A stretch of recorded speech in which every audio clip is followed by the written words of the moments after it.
What is taking the delivery guy so darn long? I mean, holy cow. I ordered this a while ago.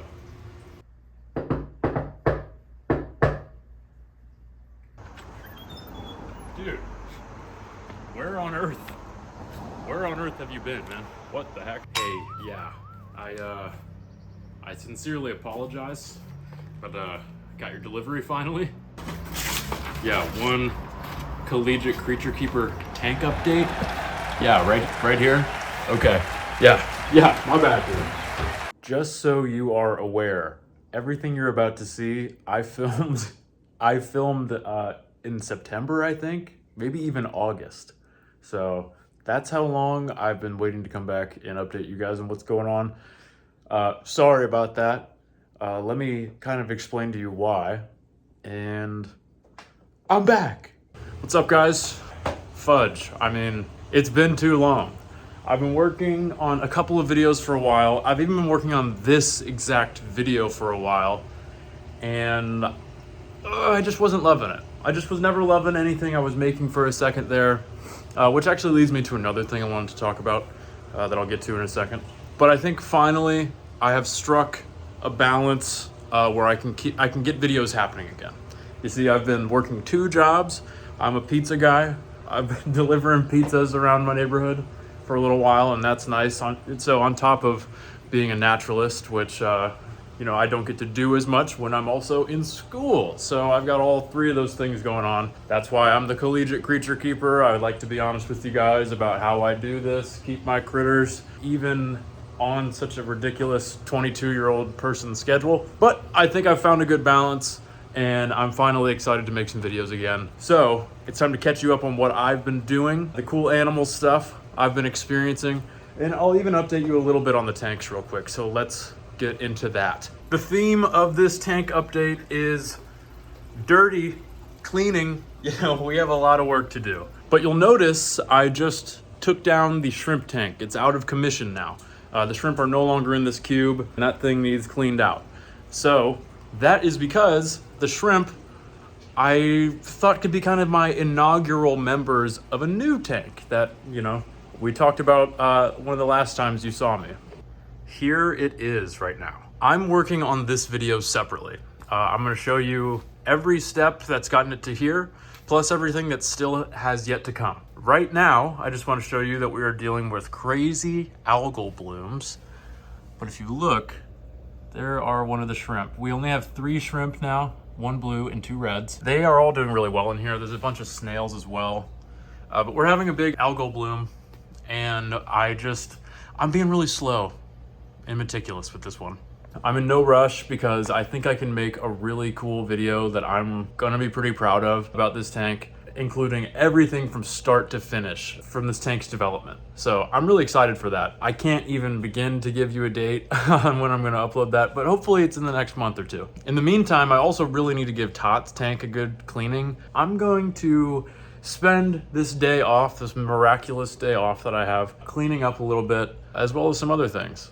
Additionally, at school, I've also been really stepping it up at the Herpetology Club. The Herp Club is taking off this semester, and I'm very excited to be involved with it because it's leading to some very cool opportunities that I can't wait to have. As a matter of fact, tonight I'm going to be going back to the snake lab that I showed you before and showing people some really cool exotic snakes. We're gonna get some really good herping trips going on soon, and that's what I'm so excited to share with you. Other than that, I worked a lot this summer.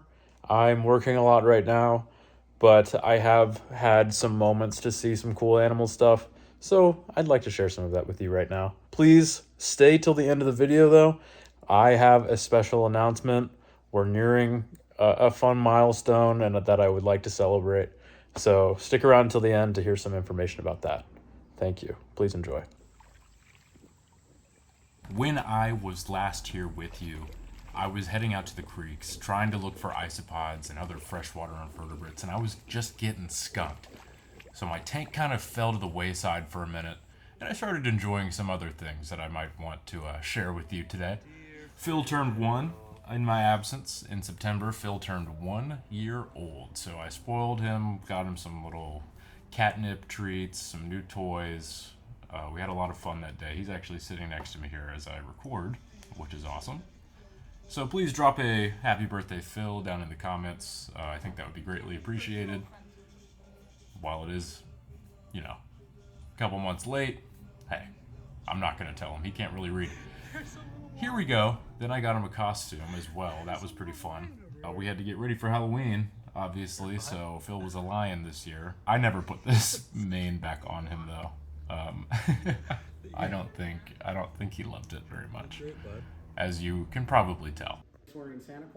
Next, we took another trip up to the snake lab on my campus with the Herpetology Club. Here I am holding a little rubber boa. It's one of the few native species of boa to North America. Here is a Dumoril's boa from South America. This thing is gorgeous, and I decided I need one of these. It just has such an intricate, beautiful pattern, a lot of different colors in there, greens, pinks, oranges. It's so beautiful up close. Here's a species of tree snake. These are rear-fanged venomous snakes, which is very interesting. It means they inject their venom from the back of their mouth. This is a red mountain boa. Another really pretty snake, kind of reminds me of the rainbow boa. So this was pretty awesome. A baby yellow anaconda. Like, that was the coolest thing. Right. Next, in my absence, I also went herping, and it was awesome. I went to a nice place about 45 minutes away from my house, and it was very cool. A lot of different ecosystems here to check out. Here was kind of a quarry, flood ground area, really dry, lots of shrubs and dry grasses, tons of fossils as well. If I haven't mentioned this before on my channel, Makes sense why you're... Cincinnati is rich with fossils from ancient oceans over 500 million years ago. But now it seems to just be home to a lot of different invertebrates. We didn't find any reptiles here. We were looking for snakes, rat snakes, milk snakes, that sort of thing. Just spiders and caterpillars. So we kind of moved on to our next habitat here. And we got down to the creek, and I found a couple of wood frogs. So this was really cool because I have never found a wood frog in real life before. These are my lifers, and we found two in a pretty unique habitat. They were down in the creek, which is bizarre for the wood frog. They're a very terrestrial species of frog. No, creek bed is really weird. What makes the wood frog so cool is its ability to almost freeze in the wintertime when it hibernates. It's pretty spectacular. It's really known for that special ability. But there was the second one. Really pretty. I didn't know how red or pink they kind of are. So that was pretty cool. As we continued down the creek, we found a little deer, friendly little fella. I actually don't know if it was a male or a female, but it was pretty cool. Just walked right past us. Always feels pretty special when an animal like this is comfortable coming around people. So always a fun experience.